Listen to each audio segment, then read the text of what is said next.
Okay, so let's have the remainder theorem. So by definition, remainder theorem is if we are going to divide the polynomial p of x by x minus r, we have to find first the value of p of r. So for example, if the dividend or the divisor rather is equal to x minus 2, you have to equate it by 0 to get the value of x. So we can proceed to remainder theorem. Okay, so for example, this is your divisor. So x minus 2 is equal to 0. The value of your x now is positive 2. So paano nangyari yon? Balik tayo doon, long method natin. Kailangan maiwan si x dito sa kabila. So ibig sabihin, kailangan nating mag-add ng positive number sa negative 2, which is negative o positive 2, para ang maiwan lang ay x on both sides. So we have to add there also. So with that, you have the value of x. Now, ito ngayon yung gagawin natin or ilalagay natin doon sa ating function or doon sa ating polynomial of x. Okay? Gagamit tayo ng direct substitution. So let's say this is our, let's say we are going to divide the polynomial of x by x minus 3. So let's say we're going to divide it by x minus 3.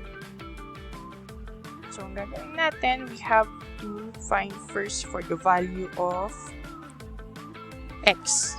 Okay? That's for the remainder theorem. To do that, let's equate x minus 3 into 0, and therefore, the value of our x here, so add tayo ng isang positive 3, isang positive 3 sa kabila. So meron tayong x is equal to 3. Therefore, the value of our x here is 3. The next thing that you are going to do is to do direct substitution. So, paano natin siya gagawin? By direct substitution, since alam na natin yung value ng x, so p of 3 is equal to 2x, is 3.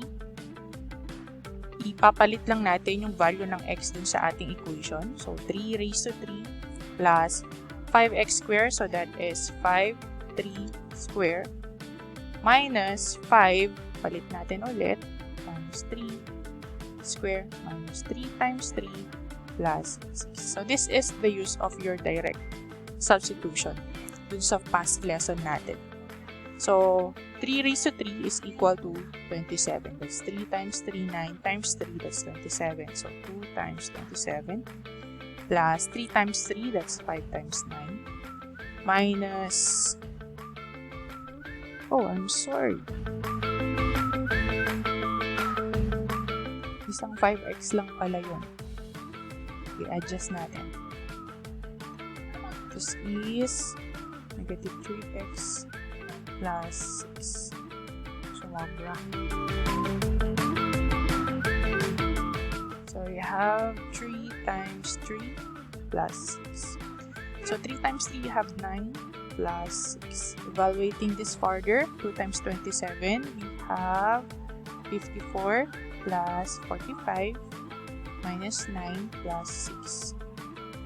54 plus 45, that is 99 minus 9 plus 6.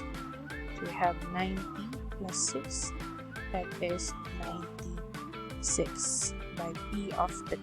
By remainder theorem, 96 here is your remainder. Okay? Ganun lang siya kadali. So, since x minus r, yun na, yung ating remainder. If you are going to find for the remainder. Okay? That is the use of your remainder theorem. So, ganun lang. Kunin nyo muna yung value ng x if the divisor is given by x minus r. Just equate it to 0.